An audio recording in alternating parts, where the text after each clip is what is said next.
हम आपको बहार नस्तालिक चैनल में खुशामदीद कहते हैं। आप अपनी और अपने बच्चों की खूबसूरत उर्दू इंग्लिश लिखाई के लिए और अपडेट रहने के लिए बहार नस्तालिक चैनल को सब्सक्राइब करें और घंटी का बटन दबाएं। शुक्रिया। बिस्मिल्लाहिर्रहमानिर्रहीम।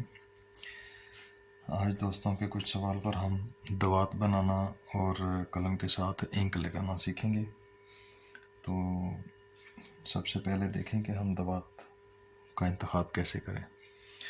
सबसे पहले तो ये कि कुछ इस तरह की छोटी छोटी कांच की या प्लास्टिक की बॉटल्स आपको कहीं ना कहीं से अवेलेबल हो जाएंगी, तलाश करने से मिल जाएंगी। अब देखें, इसकी हाइट इतनी नहीं है, गहरी इतनी नहीं है और मुंह भी इसका ज़्यादा खुला नहीं है। और इसका एक थोड़ा सा परेशानी वाला पहलू ये होता है कि जब हम इसको डिप करते हैं तो इसके किनारों से कलम के साथ इंक लग जाती है, तो जब हम पकड़ते हैं तो हाथों को भी लग जाती है। तो इस वजह से इस छोटे मुंह वाली बोतल को यूज़ नहीं करते। और दूसरा फिर ये कि अगर हम कोई मोटे कत वाली कलम अगर इसमें लगाना चाहें तो ये जो इसका मुंह है वो हमें इजाज़त नहीं देगा कि हम मोटा कत इसमें डिप कर सकें। इसके बाद कुछ दोस्त अब इस तरह की डॉलर की इंक्स यूज़ कर लेते हैं। इसका भी वही मसला होता है कि जब हम इसको ऐसे डिप करते हैं तो इसके किनारे से कलम ख़राब हो जाती है, इंक लग जाती है और फिर हाथ भी इंक वाले हो जाते हैं। उसके बाद कुछ इस तरह की बॉटल्स होती हैं, ये देखें, ये घरों में कुछ ख़वातीन वगैरह यूज़ करती हैं। आप कांच की होती हैं, ज़रा वज़नी होती हैं। आप इस तरह की ले लें, बॉटल्स ले लें और इसमें फिर इंक बना लें। मैं अभी बताता हूँ आपको। उसके बाद एक इससे भी खुले मुंह वाली होती हैं, डिबिया होती हैं। जिस तरह से ये मैंने एक दवात बनाई हुई है तो इसका देखें अभी मुंह काफ़ी खुला है। अगर मैं हाथ से मेजर करूँ तो ये देखें कि तकरीबन ये 3-3.5 इंच के लगभग इसका साइज़ है, खुला साइज़ है इसका। अच्छा, और ये जो खुले मुंह वाली मैंने आपको भी दिखाई, ये बेसिकली ये वाली क्रीम वाली हैं ट्यूब्स, घरों में ख़वातीन यूज़ करती हैं, अवेलेबल हो जाती हैं, आप इनको यूटिलाइज़ कर सकते हैं। तो आज हम इसमें दवात बनाना सीखेंगे। ये जो कांच वाली है और जो ज़्यादा खुले मुंह वाली बोतल होती है इस तरह की, उसका एक फ़ायदा ये होता है कि जब हम कभी इस तरह की बड़े कत वाली कलम अगर हम यूज़ करना चाहें तो अभी देखिएगा इसका साइज़ कितना है, ये देख लें, तकरीबन 2.25 इंच के नज़दीक है। तो अगर ये हम इसके बीच में डिप करना चाहें तो उल्टा सीधा तो ये आसानी से हो जाएगा, हम बड़ा लफ्ज़ भी लिख सकते हैं। ये ज़्यादा खुले मुँह वाली बोतल का ये फ़ायदा और एडवांटेज होता है। अभी हम ये कांच वाली जो बोतल है इसमें हम दवात बनाना सीखेंगे। तो हम इससे पहले सबसे पहले क्या करते हैं, हम धागा ले लेते हैं, इस तरह का सूती धागा ले लेते हैं और इसको इस तरह से बनाकर इसको थोड़ा सा गीला करके इसके बीच में डाल देते हैं। अब इसके बाद हमने इसमें इंक डालनी है। अब इंक कौन कौन सी होती है ये तो पहले मैंने बताया। कुछ दोस्त अब ये यूज़ करते हैं, इसको ज़्यादा प्रेफर नहीं किया जाता, तरजीह नहीं दी जाती।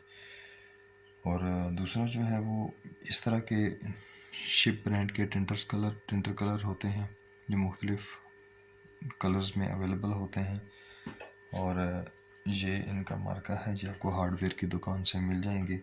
25-30 रुपये की गलपन जब 35 रुपये की ट्यूब मिलती हैं, आसानी से अवेलेबल। ये इसका कलर साइज़ कलर है, येलो कलर की है। ये इसका ब्रांड है जहाज़ मार्का टिंटर कलर।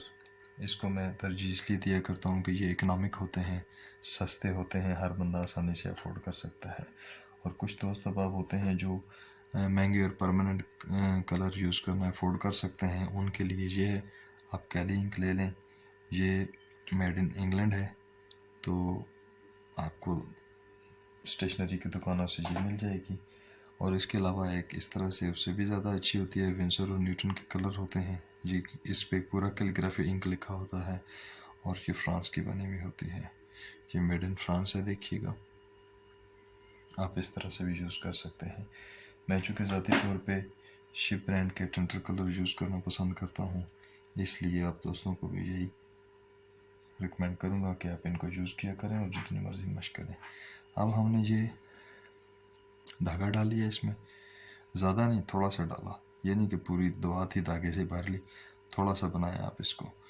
और इसको फिर आप टिंटर कलर की जब ये आपने बॉटल खोली तो इसमें कुछ ऐसे होती हैं कि जब हम ये इसका ढक्कन उतारते हैं तो ये ट्यूब की शक्ल में होती हैं और कुछ जो इस तरह से खुले मुंह के साथ भी होती हैं।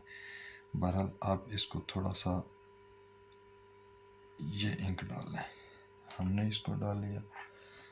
अब इसको पानी के साथ पतला कर लें, इसमें थोड़ा सा पानी डालें और इसको डाइल्यूट कर लें, पतला कर लें। ये भी देखिए मैंने ड्रॉपर में पानी डाला हुआ है, अब मैं इसमें पानी के साथ इसको पतला कर रहा हूँ।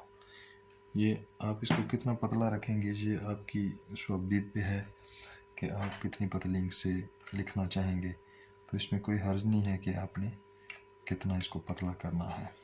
और जब ये सूख जाए, बाज़ दफ़ा होता है कि पंखे लगे हुए हों या बाहर बैठे हुए हों, रूम टेम्परेचर से भी ये बाज़ दफ़ा खुश्क हो जाती है। तो खुश्क होने की सूरत में आप इसमें और इंक बेशक ना डालें, सिर्फ पानी डालें, ये फिर भी काम करना शुरू कर देगी। ये भी आपकी जो इंक है वो तैयार हो गई है। अब हमने देखना यह है कि हमने इस इंक को यूज़ कैसे करना है कलम के साथ। अब सबसे पहले देखें, ये एक कागज़ है, इस पे हमने फ़र्ज़ करें छोटा लफ्ज़ लेना है, हमने नुक्ता डालना है। अब नुक्ते के लिए थोड़ी सी इंक चाहिए और आप कलम को इस पे उल्टा डिप करें और बहुत मामूली सा सिर्फ टच करें। अब देखें इसकी बैक साइड पे देखें कितनी इंक लगी हुई है। अब हमें इतनी ही इंक चाहिए। आप इसका देखें मैं नुक्ता डालने लगा हूँ, आप इसको नुक्ता डालें आसानी के साथ, आप इसका अलिफ डालें, ये देखें। और अगर आप समझते हैं कि ये मैंने नुक्ता डालना था और ये जो मैंने ज़रा सी इंक लगाई है तो ज़्यादा लग गई, ये ज़्यादा लग गई है, अब इसका ये है कि आप अलग से एक साइड पे इसको ऐसे थोड़ा सा छोटा सा नुक्ता लगाकर इंक उतार लें। अब इसका नुक्ता डालें, देखिएगा पहले नुक्ते से ज़्यादा ज़रा पतला आएगा और कम इंक के साथ आए, फ़र्क देखा। ये इंक बाद दफ़ा साइड में थोड़ी सी उतारनी पड़ जाती है, लेकिन आप लगाए हैं उतनी कि जितनी उतारते हुए ज़ाया भी ना हो।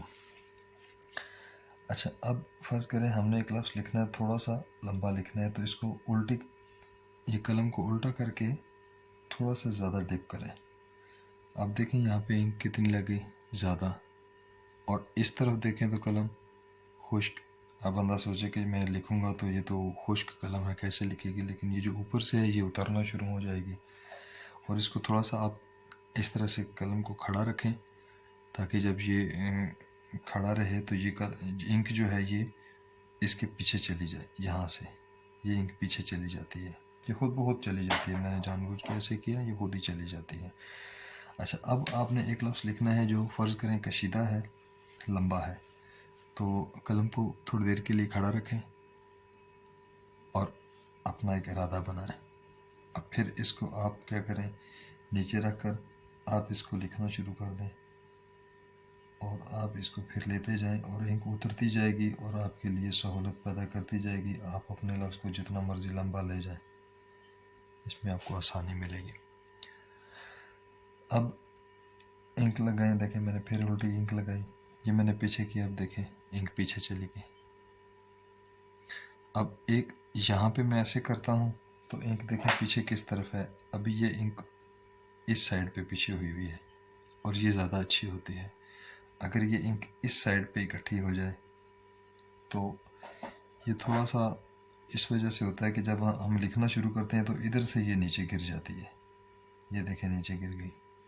तो जब ऊपर से गिरेगी तो आहिस्ता भी गिरेगी और जब ऊपर गिर कर जब ये नीचे की तरफ इंक जाएगी तो चूँकि हमारा लफ्ज़ चल रहा होता है तो ये हमें वो स्मूथनेस देती है, हमें सहूलत देती है हमारे इंक को। अब देखें मैंने ये लगाया, उल्टा भी कर लिया, उल्टा भी, कलम को उल्टा भी किया और इस रुख पे भी किया कि इंक जो है थोड़ी सी इस रुख पे चली जाए। अभी देखें, अभी जब आप इसको लिखेंगे तो ये कोई परेशानी नहीं है, आप जितना मर्ज़ी लंबा लफ्ज़ जो है वो ले जाएं, आसानी देगी। और ये टिंटल कलर में ये फ़ायदा होता है कि देखें आपको कैसा कलर का शेड दे रहा है, जैसे ये आहिस्ता आहिस्ता फेड हो रहा है, येलो हो रहा है, तो ये उसमें इसको कलर को प्यारा भी कर देता है। ये इंक लगाने का तरीका हो गया। अब अगर मैंने आपको बताया कि इंक ज़्यादा लग जाए तो आप इसको थोड़ा सा नुक्ता लगा के थोड़ा सा कम कर लें। ये अब आपको अंदाज़ा हो जाना चाहिए कि मैंने कितना लफ्ज़ डालना है। मैंने छोटा लफ्ज़ डालना है, दरमियाना डालना है या ज़्यादा डालना है। अभी मैं समझाने के लिए आपको लफ्ज़ डाल रहा हूँ, ये इस पाक में आपको बता चुका हूँ। अब देखें, लिखने के लिए जो है ना वो ये इंको में भी साइड पे कर देता हूँ। अब आप देखें कागज़ कौन सा यूज़ करना है। ये जो कागज़ मैंने लिया हुआ है, ये कागज़ लिया हुआ है कैलेंडर का, बैक साइड ली हुई है मैंने।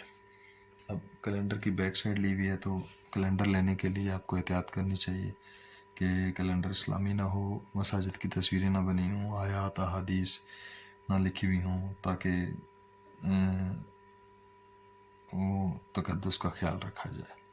क्योंकि जिस तरफ हम लिख रहे हैं हम इसको पॉजिटिव ले रहे हैं, और जो हम बैक साइड है उसको हम रफ़ तस्वर कर रहे हैं, तो वो चीज़ें रफ़ नहीं होती हैं जिनको हम रफ़ तस्वर कर लें, इसलिए उनका ख्याल रखना पड़ता है। एक तो ये पेपर हो गया, आप कोई भी कैलेंडर का पेपर ले लें। दूसरा ये होता है कि आपको किताबों की दुकान से इस तरह का कागज़ ग्लेज पेपर मिल जाएगा जो बच्चों की कापियों किताबों पे भी चढ़ाते हैं। बाज़ दफ़ा ये प्लेन कलर भी होता है, इधर से वाइट होता है, बाज़ दफ़ा इधर से फूलदार सा होता है, फूल बने हुए होते हैं, और इधर से वाइट होता है। कोई भी ले लें, ये सबसे पतला कागज़ होता है जो आर्ट पेपर की मद में सबसे पतला होता है। लेकिन इसमें भी एक आपको सहूलत ये ऐसे ही देता है कि ये आप किसी भी लफ्ज़ को जब आप लिखते हैं तो ये आपको पूरा लंबा लफ्ज़ लिखने के लिए आपको पूरी इजाज़त देगा। और ये देखें कि इंक फैलती नहीं है इस पर। आप जितनी भी इंक लें, थोड़ी लें, ज़्यादा लें, आप देखें मैंने ज़्यादा इंक ले ली। अब आप इसको ले जाएं, जितना भी ले जाएं आपको आसानी देगा। इस तरफ लिखें तो भी ठीक है ये, और अगर आप इसको इस तरफ लिखना चाहें तो भी देखिएगा ये आपको पूरा जो है वो कहाँ से आपको ये अब नज़र आएगा। ये देखिएगा मैंने उल्टी तरफ से कलम, मैं हमेशा कलम उल्टी तरफ से लगाता हूँ, मेरी आदत बनी हुई है। तो अब आप इसको देखें, ये मैं लिख रहा हूँ, ये इस तरफ से भी इंक जो है वो पूरी इंक लेकर जाएगा। देखिए एक बार फिर ये इंक मैंने पीछे की,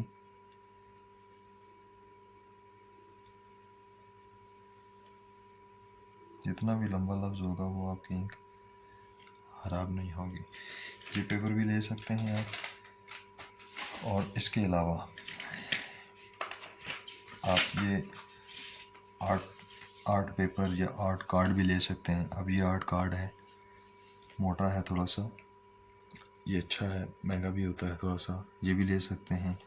अब आप इस पे लिखना चाहें तो ये देखिएगा, ये भी आपको बिल्कुल वैसे ही सहूलत देगा कि आप जितना मर्ज़ी लंबा लफ्ज़ ले जाएं, आपका लफ्ज़ फैलेगा नहीं।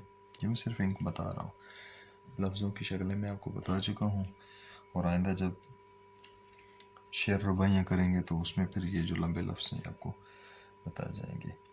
ये हमारा आज का सबक था, कलम कैसे लगाते हैं, इंक कैसे लगाते हैं, बनाते कैसे हैं। और कलम के बारे में मैं डिस्क्रिप्शन में मैंने आपको लिंक डाल दिया है कि कलम कैसे बनाते हैं, उसमें आप वीडियो देखकर आप देख सकेंगे कि कलम कैसे बनाते हैं और उसमें किन चीज़ों का ख्याल रखना पड़ता है, और कौन सी चीज़ें कलम बनाते हुए जिनका ख्याल रखेंगे वो आपको सहूलत देंगे। ये हमारा आज का सबक था दुआत बनाने का, जिसको हमने पढ़ा और समझने की कोशिश की, दोस्तों भाइयों के लिए सहूलत हो। अगर आपको इस्तेफ़ादा हुआ हो तो आप हमारे चैनल बहार नस्ताली को सब्सक्राइब कर दें और घंटी का बटन भी दबाएं, ताकि हमारी सारी लेटेस्ट वीडियोज़ आप तक पहुंचती रहें।